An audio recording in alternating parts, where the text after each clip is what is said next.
Hello everyone, I am Sanjeev Gupta from civil department in Bharati college. तो आज हम लोग स्ट्रक्चर एनालिसिस 2 में पढ़ने वाले हैं कंसिस्टेंस डिफॉर्मेशन मेथड। ठीक, तो उसको पढ़ने से पहले हम लोग कुछ बेसिक फार्मूला देख लेते हैं डिफ्लेक्शन एंड स्लोप का for different types of beam. ठीक है, तो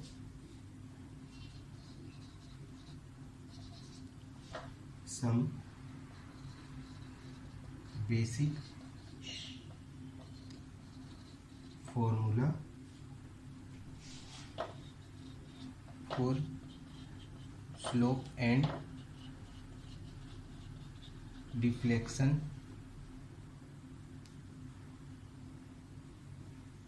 for different type of beam।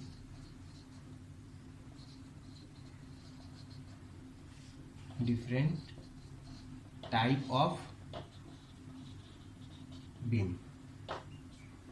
ठीक है, तो हम लोग क्या देख रहे हैं, बेसिक फार्मूला किसके लिए, डिफरेंट टाइप ऑफ बीम के लिए, किसका, स्लोप और डिफ्लेक्शन का। ठीक, तो चार्ट के थ्रू हम लोग इसको समझेंगे। बीम और बीम के लिए स्लोप का फॉर्मूला और डिफ्लेक्शन का। ठीक, तो जो पहला प्रकार है, जो फर्स्ट टाइप है हमारा बीम का, वो क्या होगा, एक एंड उसका फिक्स होगा और दूसरा एंड क्या होगा, फ्री होगा, जिसपे W एक वेट लगा होगा। ठीक है, ये क्या है, AB एक बीम है जिसका एक एंड फिक्स है, फर्स्ट एंड जो है वो फिक्स है और दूसरा एंड क्या है, फ्री है। ठीक है, तो इसके लिए स्लोप का फॉर्मूला क्या हो जाएगा, theta V is equal to minus WL² upon 2EI। ठीक, अब रिफ्लेक्शन का फॉर्मूला क्या होगा, YV is equal to WL³ upon 3EI। ठीक, ये क्या था, फर्स्ट टाइप था। और जो सेकेंड टाइप होगा वो क्या होगा, सेम होगा, लेकिन उसमें क्या होगा, यूडियल लोड अप्लाई होगा। इसमें क्या था, ये पॉइंट लोड था। ठीक, AB, और इसमें क्या होगा, यूडियल लोड अप्लाई होगा। जैसे कि मैंने आप लोगों को पिछले क्लास में भी बताया था कि पॉइंट लोड के लिए और यूडियल लोड के लिए, दोनों के लिए अलग अलग फॉर्मूला हम लोग क्या करते हैं, यूज करते हैं। और जो सपोर्ट रहता है, सपोर्ट के लिए भी फॉर्मूला क्या हो जाता है, फॉर्मूला में हल्का चेंजेस आ जाता है। ठीक है, तो इसके लिए यूडियल लोड के लिए आपका जो स्लोप का जो फॉर्मूला होगा वो क्या होगा, theta V is equal to minus WL³ upon 6EI। ठीक, और डिफ्लेक्शन का क्या होगा, YB is equal to WL⁴ upon 8EI। ठीक है, अब इसके बाद तीसरा कंडीशन, इसमें क्या होगा, सिंपली सपोर्टेड एक बीम होगा, जिसके सिंपली सपोर्टेड क्या है, बीम है हमारे पास। ठीक है, इस पे क्या हो रहा है, पॉइंट लोड W लग रहा है। अब इसके लिए स्लोप का जो फॉर्मूला होगा वो क्या हो जाएगा, theta is equal to minus WL² upon 16EI। ठीक, theta is equal to minus WL² upon 16EI। और आपका जो डिफ्लेक्शन का जो फॉर्मूला हो जाएगा, YC होगा इसमें, जो कि हो जाएगा आपका WL⁴ अपॉन 48EI। ठीक, WL³ upon 48EI। And then last type हमारे बीम का जो होगा, अब इसी सिंपली सपोर्टेड में क्या हम लोग पॉइंट लोड वाला देखे थे, अभी इसमें हम लोग यूडीएल लोड वाला देखेंगे। ठीक, रोलर सपोर्ट अब इसमें यूडियल लोड वाला में क्या होगा, यहाँ क्या होगा, ये डब्लू होगा, इसका थीटा इज इक्वल टू क्या हो जाएगा आपका slope minus WL³ upon 24EI, ठीक है। और आपका जो डिफ्लेक्शन होगा YC is equal to 5WL⁴ upon 384EI, ठीक। तो और हाँ, इसका यहाँ से लेके यहाँ तक का दूरी क्या है, डिस्टेंस क्या है, L, ठीक। सेम यहाँ भी होगा, यहाँ से लेके यहाँ तक का क्या होगा, डिस्टेंस L होगा आपका, ठीक। अब इसमें भी क्या होगा, यहाँ से यहाँ तक का जो डिस्टेंस है, अब यहाँ पास पॉइंट लोड लग रहा है तो ये क्या हो जाएगा, बढ़ जाएगा, तो L है तो क्या हो जाएगा L/2, इधर इधर L/2, ठीक है। अब इसमें एक पॉइंट और है, ये है A, ये है B और ये है C, ठीक। इसका भी यहाँ एक पॉइंट ले लेते हैं C, इसमें भी क्या होगा, as it is L/2 L/2। तो इन्हीं फॉर्मूला का हेल्प लेके हमको क्या करना है, न्यूमेरिकल सॉल्व करना है। तो हम जितने भी न्यूमेरिकल देखेंगे उसमें या तो पॉइंट लोड होगा, ठीक है, या तो पॉइंट लोड होगा या तो आपका यूडीएल लोड होगा। अब तो इन्हीं ये जो स्लोप और डिफ्लेक्शन का जो फॉर्मूला है, इन्हीं फॉर्मूला के थ्रू हम लोग क्या करेंगे, हमारा न्यूमेरिकल सॉल्व करेंगे। तो उस फॉर्मूले की मदद से हम लोग एक क्वेश्चन सॉल्व कर लेते हैं।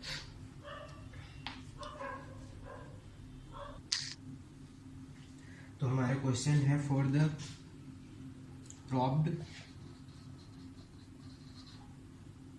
Cantilever beam,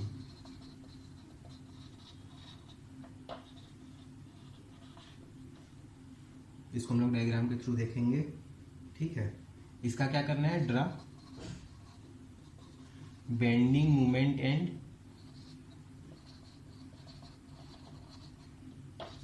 shear force diagram, ठीक है। और किसका यूज करके, यूज कंसिस्टेंट डिफॉर्मेशन मेथड, ठीक।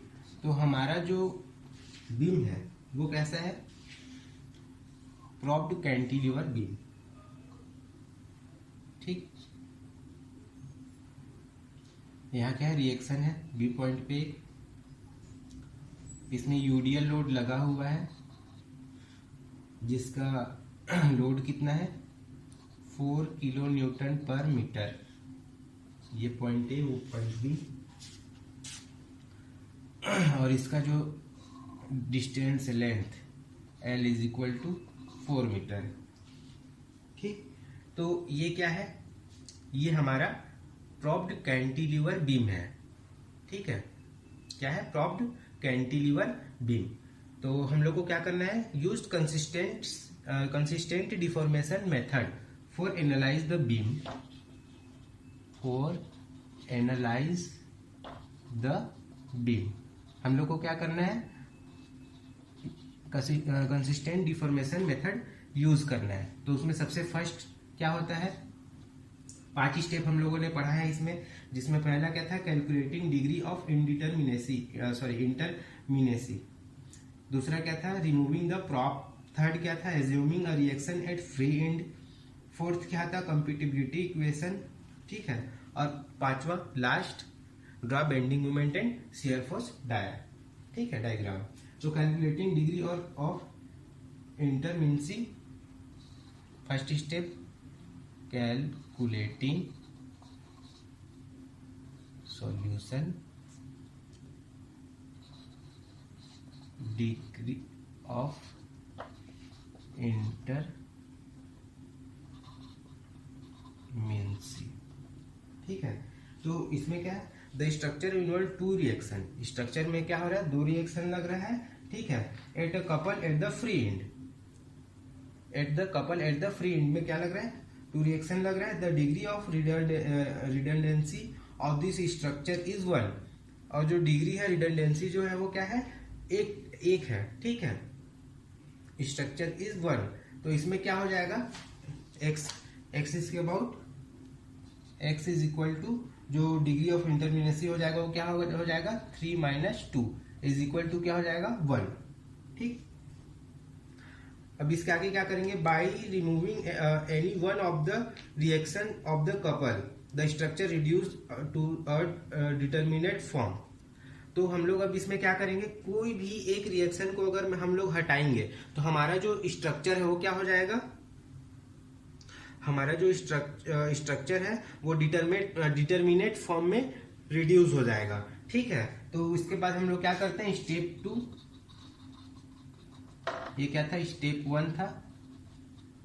अब स्टेप 2 क्या होगा, रिमूविंग द प्रॉप।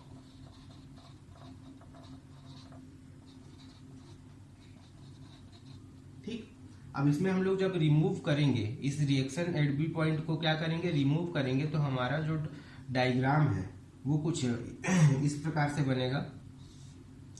ये तो नॉर्मल है जिसमें 4 किलो न्यूटन पर मीटर का लोड लग रहा है, ये पॉइंट ए पॉइंट बी, यहां से हमने रिएक्शन को हटा दिया तो ये क्या हो जाएगा, कुछ इस टाइप से झुक जाएगा। ठीक है, कर्व फॉर्म में डिफॉर्म हो जाएगा। ठीक है, let the prop reaction be removed, the structure reduce to a simple cantilever with uniformly distributed load.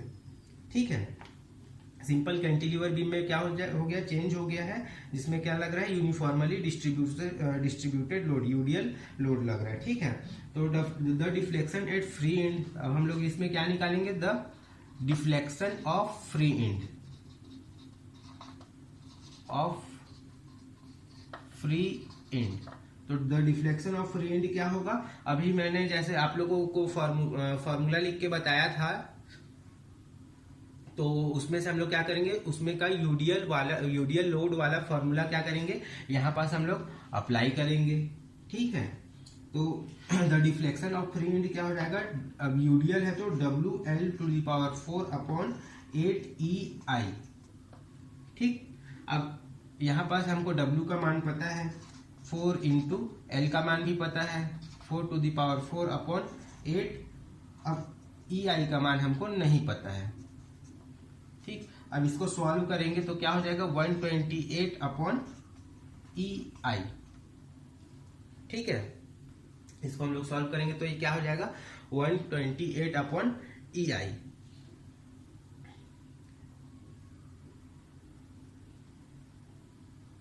अब ये तो था दूसरा स्टेप, अब हम लोग चलते हैं तीसरे स्टेप में।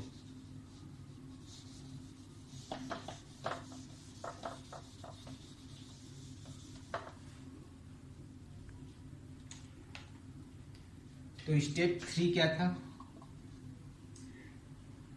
Assuming a reaction at free and, assuming a reaction at free and. हम लोग थर्ड स्टेप में क्या करते हैं, ये जो यूडीएल लोड है इसको हम लोग एज्यूम करते हैं कि ये यहाँ पास लग ही नहीं रहा, बस इसमें जो क्या है रिएक्शन लग रहा है। तो जब रिएक्शन लग रहा है तो रिएक्शन के चलते इसके जो शेप में क्या डिफॉर्मेशन होता है उस चीज को हम लोग क्या करेंगे, एज्यूम करेंगे। ठीक है, तो इसका डायग्राम कैसे बनेगा, ये पॉइंट ए, ये पॉइंट बी। अब यहाँ पास से यूडीएल लोड हमने हटा दिया है, सिर्फ क्या लग रहा है यहाँ पास रिएक्शन लग रहा है, तो क्या होगा ये कुछ इस प्रकार से ऊपर की ओर जाएगा।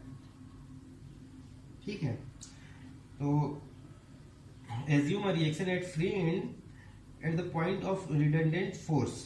ठीक है, तो अब हम लोग क्या करेंगे, फिर से अब क्या करेंगे, the deflection at the free and निकालेंगे। ठीक है, the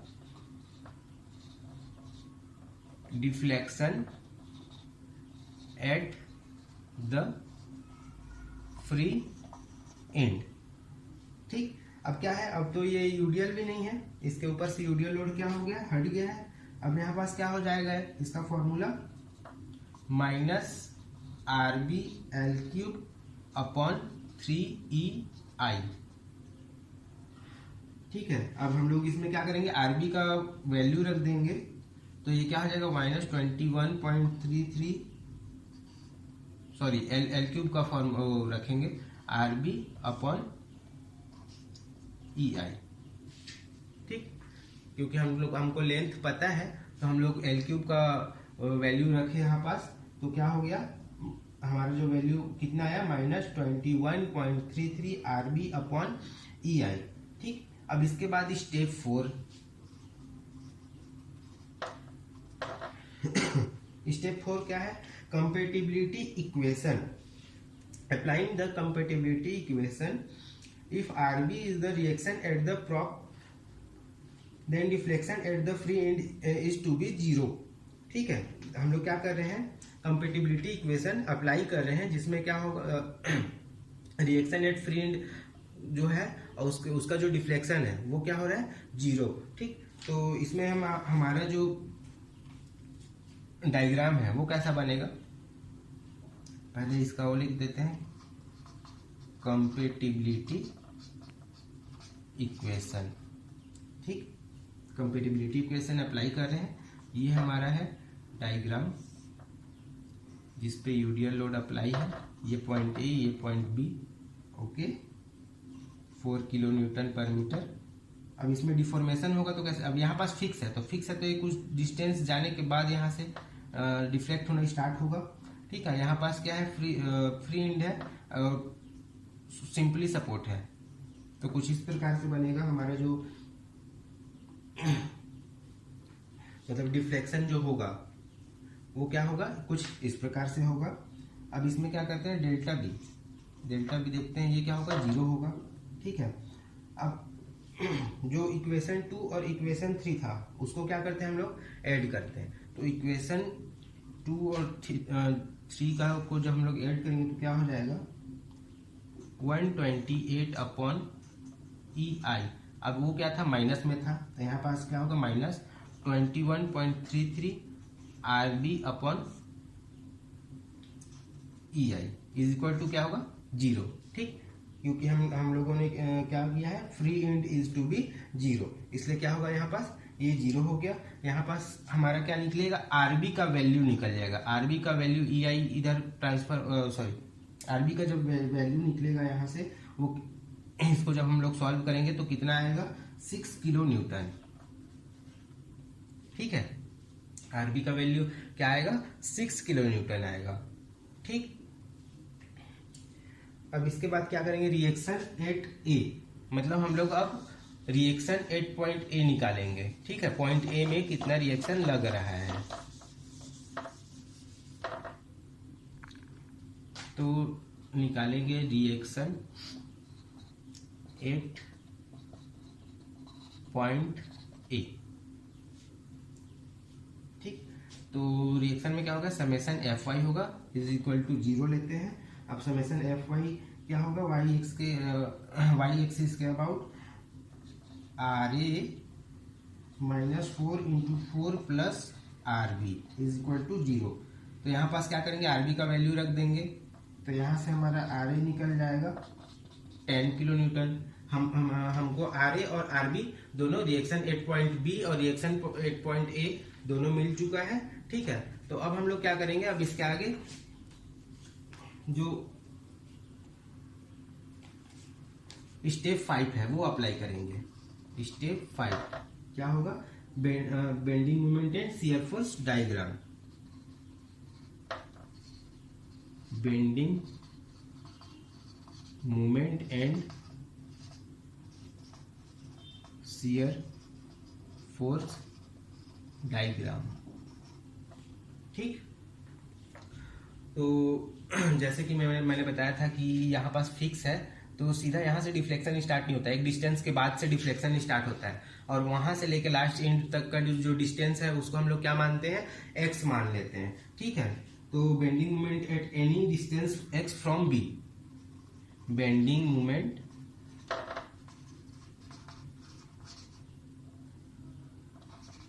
at any distance x from किससे, b से। तो क्या हो जाएगा, ये कुछ इस प्रकार से बनेगा, बी ए, यहां पास से हम लोग मान लेते हैं ये क्या है हमारा x है, और इसके ऊपर यूडियल लोड लगा हुआ है, ठीक है। और इसका जो L है वो कितना है, 4 मीटर, ठीक। तो इतना हम लोगों ने देख लिया। अब देखते हैं इसके आगे क्या करना है हमको।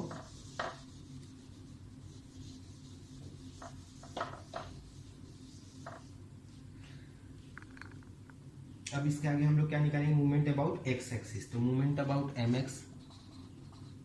एक्स इज इक्वल टू क्या हो जाएगा, आर बी एक्स। अब मूवमेंट निकाल रहे हैं तो रिएक्शन भी लेना पड़ेगा, आर बी एक्स, ठीक, minus 4x² upon 2 is equal to, ठीक है। यहाँ पास क्या करें, मूवमेंट निकाल रहे हैं किसके अबाउट, एक्स एक्सिस, तो क्या होगा, R B X minus 4x² upon 2। तो इसको सॉल्व करेंगे तो क्या हो जाएगा, 6x माइनस 2x², ठीक है। अब 8.A हम मान लिया, 8.A हमने मान लिया कि x इज इक्वल टू, जो ये x है, x था, ठीक है, ठीक, वो जो डिस्टेंस x था वो 4 मीटर के बराबर होता है। तो मूवमेंट अबाउट ए की क्या निकलेगा, 6 × 4 माइनस 2 × 4²। यहाँ भी x की वैल्यू रखेंगे तो यहाँ पास क्या होगा, -8 किलो न्यूटन मीटर, ठीक। यहाँ पास क्या क्या किया हम लोगों ने, x की जगह पे 4 रख दिया, ठीक है।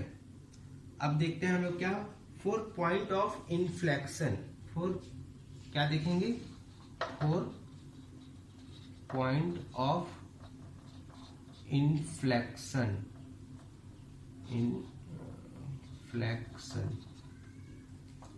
तो 4 पॉइंट, तो क्या इसमें लेते हैं, mx is equal to 0, movement about X axis क्या करते हैं हम लोग, 0 मान लेते हैं। तो ये क्या हो जाएगा, ये वाली value 6x minus 2x² is equal to 0, ये क्या है, मूवमेंट अबाउट एक्स एक्सिस है।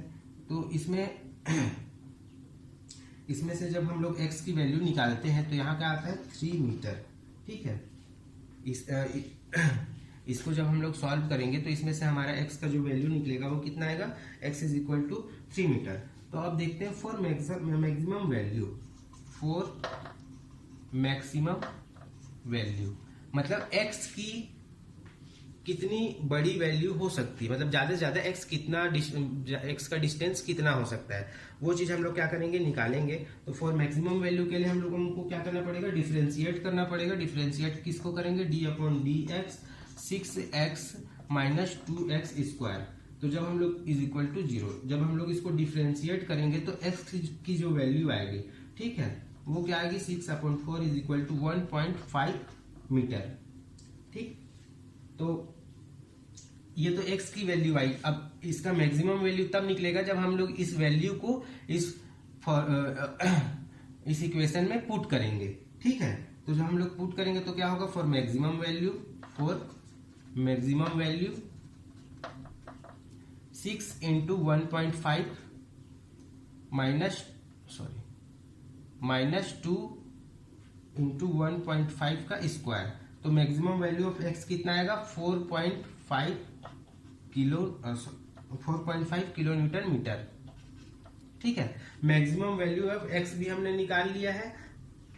तो हम लोग को bending moment and shear force diagram draw करने के लिए जितनी वैल्यूज चाहिए थी हमने सभी वैल्यूज को फाइंड कर लिया है। तो हम लोग क्या करेंगे, ड्रॉ करेंगे, ठीक है। तो इसका जो बेंडिंग मोमेंट और शियर फोर्स डायग्राम होगा वो कैसा होगा, तो हमारा ये यूडियल लोड है।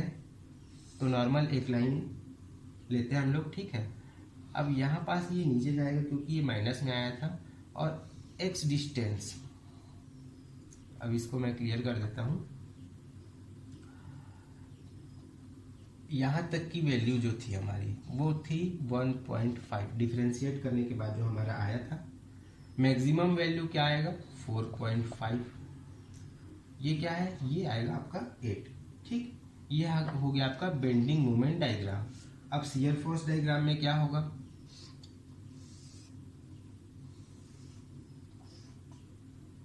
ठीक, यहाँ पास हमारे जो 8.A वैल्यू जो रिएक्शन आया था वो क्या आया था 10, और एक जगह आया था -6।